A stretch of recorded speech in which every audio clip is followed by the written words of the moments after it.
Hello, everybody. Welcome to Analog Recording Class. My name is Sean McClary. I'm a professor of music industry at the College of St. Rose here in Albany, New York. We are doing this class right now through video because of the COVID-19 situation has made it so all of our classes at St. Rose are now online. This made it particularly challenging for a class that is so hands-on like analog recording. So I'm making a series of videos for the class, and I'm opening them up to everybody, anyone that's interested in this topic. So today's video is about record cutting. So I'll be doing some record cutting demonstrations using our record cutting lathe. And I will be playing some music on it and then playing it back for you so you hear how it sounds after a record is cut. I want to talk a little bit about this style of record cutting that I'm doing today, which is something called direct-to-disc recording. Of all the kinds of recording that we have available today, digital recording, magnetic tape, of all of those, record cutting might be the most pure form of recording, and that might come as a surprise to many of you who have worked with digital recording.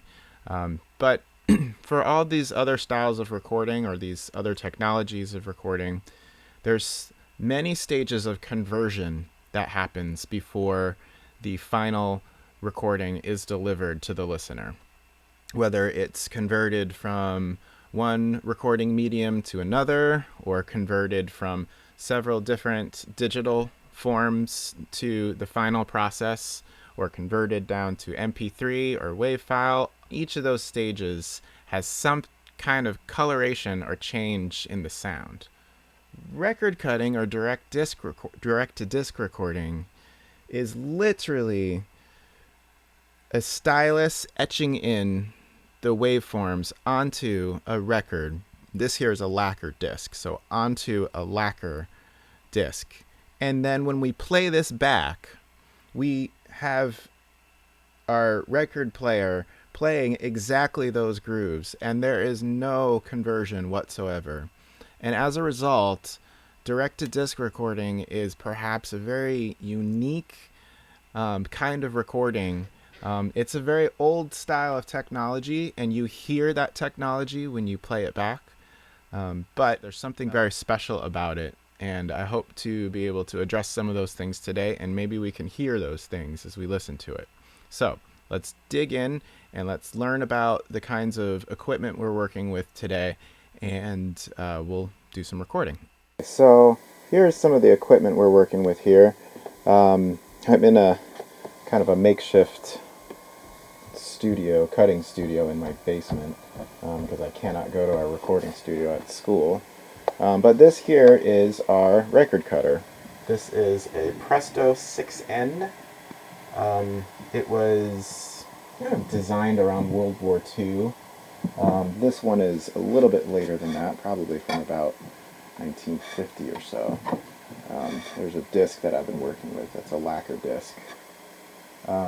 Lacquer discs are also called acetate discs, but lacquer discs are basically, they are nail polish, which is what lacquer is, on top of a metal plate. Since you can't even see the metal plate, but the thing I'm holding in my hand has a metal plate in the middle of it, and lacquer on both sides of it.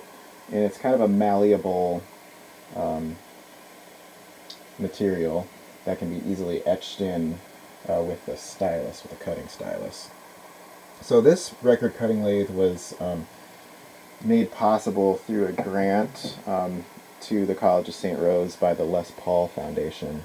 And Les Paul is one of the great pioneers of recording, multi-track recording and sound-on-sound recording. I'll do some demonstrations on him in some future videos.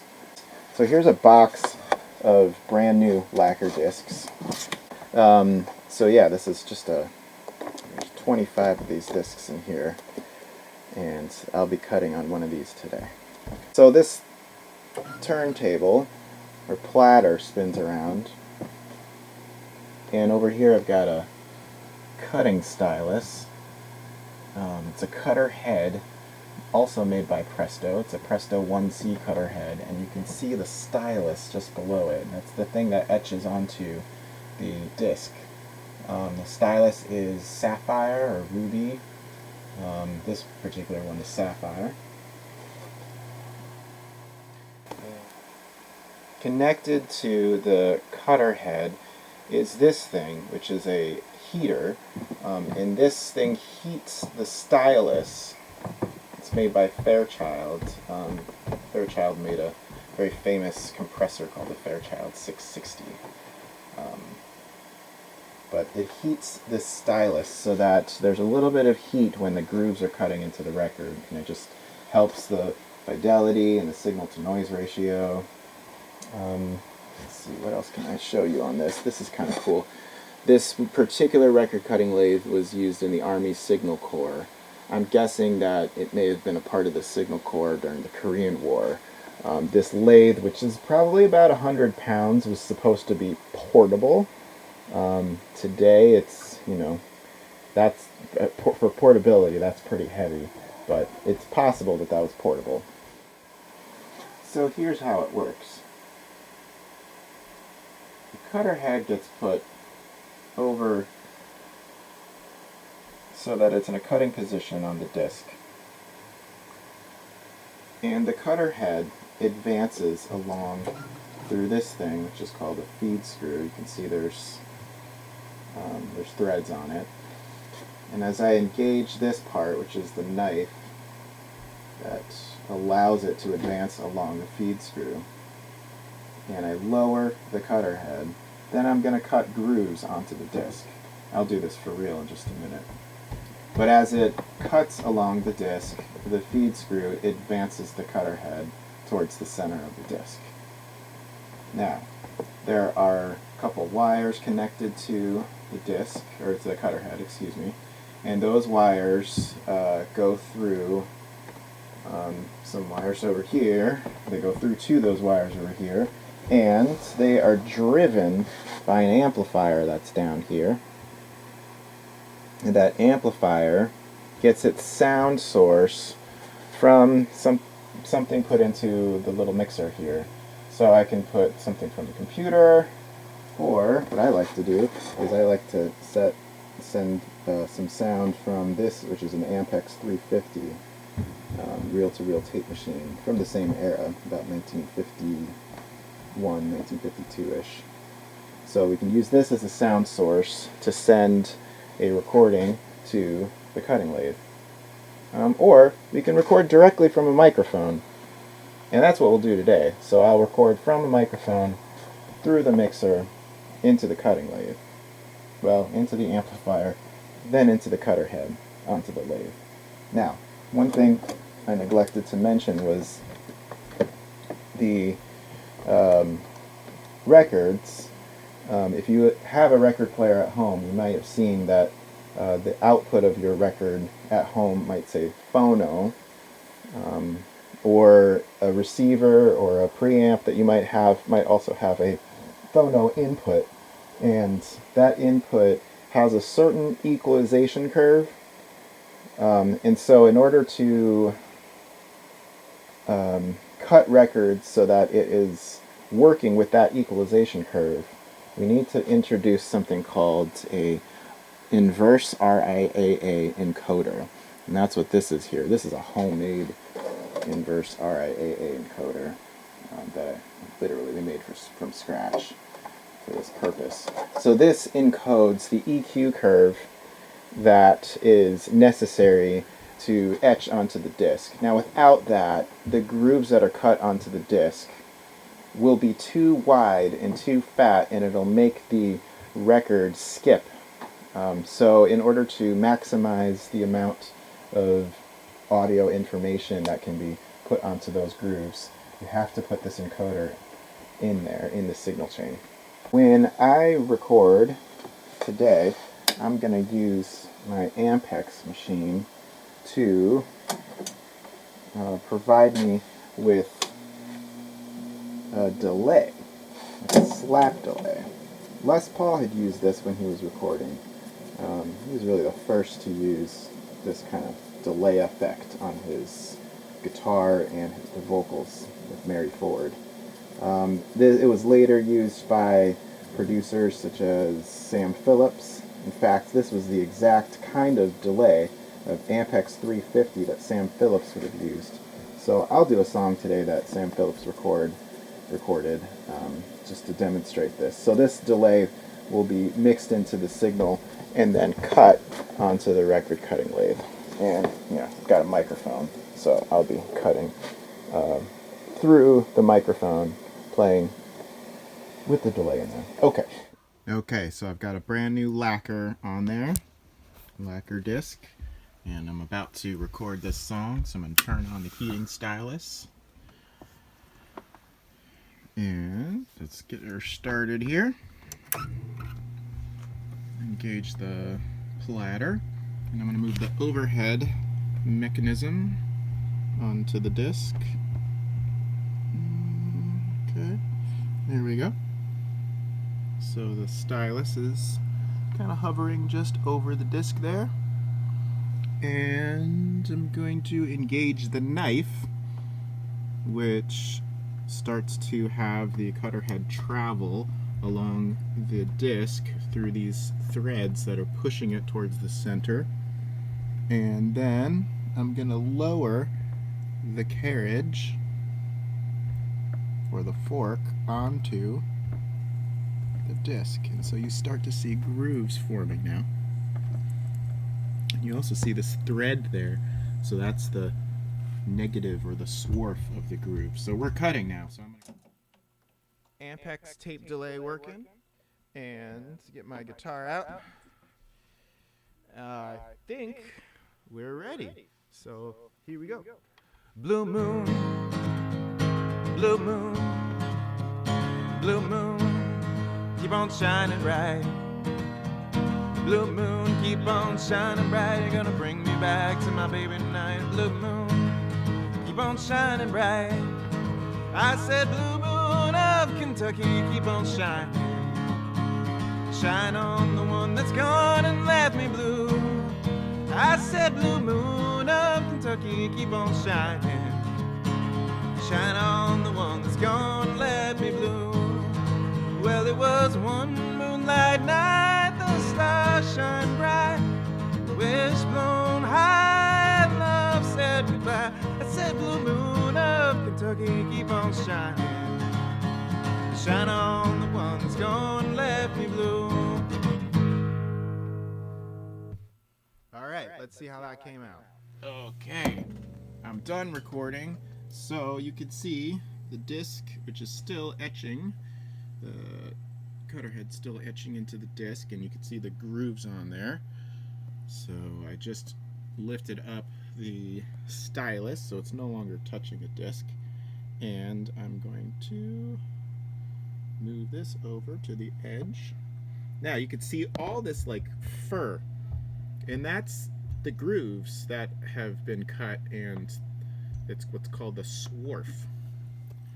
So I'll stop this, and I'm going to take off the mechanism here, put it onto there, and I'm going to try to get that swarf off of there. So, oop, it just fell right off. Now, I'll tell you, I've got a bunch of this swarf here. It's actually very flammable, so hopefully there's no fire in here, because it'll go up in smoke. Alright, so I can actually play this now with our tone arm. So I'll put our tone arm onto the disc and see how it sounds. Blue moon, blue moon, blue moon, keep on shining bright. Blue moon, keep on shining bright. You're gonna bring me back to my baby tonight. Blue moon, keep on shining bright. I said blue moon of Kentucky, keep on shining. Shine on the one that's gone and left me blue. I said blue moon of Kentucky, to keep on shining. Shine on the one that's gone and left me blue. Well, it was one moonlight night, the stars shine bright, the wishbone high, love said goodbye. The said blue moon of Kentucky, keep on shining. Shine on the one that's gone and left me blue. Okay, so we made our direct-to-disc recording onto this lacquer disc, and I just want to talk a little bit about the sound of that recording. You heard it on the video. Now, obviously, to get it on the video, it had to be converted to digital format. So you're not hearing it here in an analog sense, but you get a good idea of how it sounded. To me, it sounded really like a record, like what I'm familiar with when I listen to an LP on vinyl. The difference is that you might notice that there's very little surface noise with this. Cutting into a lacquer is pretty clean sounding. There's a little bit of surface noise, but if I were to record, say, at a different speed, this recording was done at 33 and a third RPM, which most of your records that you might play on, most of your vinyl records are at 33 RPM if they're this size, 12-inch discs. But if I were to record at a higher speed, say 78 RPM, which is what the Presto 6N really sounds very good at, you would hear an increased fidelity, and it would just sound even more present than it does at this speed.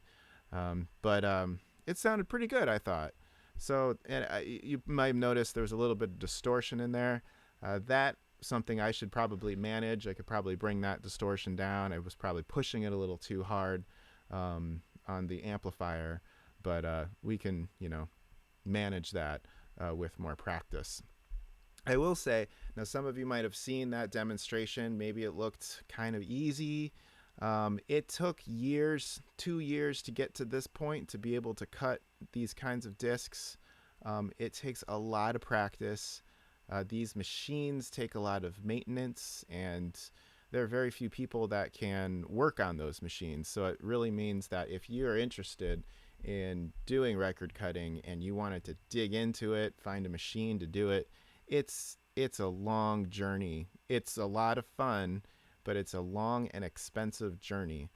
For example, this lacquer disc, this costs $25 per lacquer disc. There's two sides on it, but what can happen with these discs is you can record onto them and use them as a master disc that you then send to a record pressing plant. The record pressing plant would take a negative image with a metal plate of the lacquer disc, and that metal plate will become the master plate by which all vinyl records could be pressed to, and that's how we get vinyl recordings. So this is just the first step in creating vinyl records. Another way of recording that a lot of people do that have these kind of record lathes today is called embossing. And embossing discs onto polycarbonate, embossing recordings onto polycarbonate discs. I have a polycarbonate disc here. I mean, it's really just a piece of plastic, and you can record onto this. The fidelity is not as good as a lacquer disc, but if you're making recordings for a band, maybe you want to make like 25, 30 recordings for a band or artist, and this is a pretty affordable way to go. These cost maybe like $1 or $2 each, but there's other equipment with record cutting that's fairly expensive. So it's not easy, but it's possible today. So going back to one of the things I said at the beginning of this video was that direct-to-disc recording or record cutting is perhaps one of the most pure forms of recording that we have available today. And that is in comparison to all the other forms like analog magnetic tape recording or digital recording. This form of recording is a stylus etching in waveforms onto a disc and then playing back those exact waveforms on a record player. There's no conversion whatsoever in that process. And while it sounds like a vintage format, there's still something very pure about the sound of those records. So it's always surprising to me actually how good it can sound, even though this is a very old technology. And for me, the kind of recording that I like doing when I record bands or singer songwriters, I like to have some color when I record. I like to hear the machines that I'm using. They have some character that I really like. And I think it goes back to a lot of the old recordings that I grew up on or that I just love listening to today were made on all of those kinds of machines. So when I hear those machines and that technology in there, to me, it's a welcome sound. I hope you all enjoyed this video. Look out for upcoming videos that are also associated with this analog recording class at the College of St. Rose. The next one will be devoted to sound on sound recording and particularly focused on Les Paul's pioneering achievements with sound on sound recording, also using the record cutting lathe. So we'll see you the next time.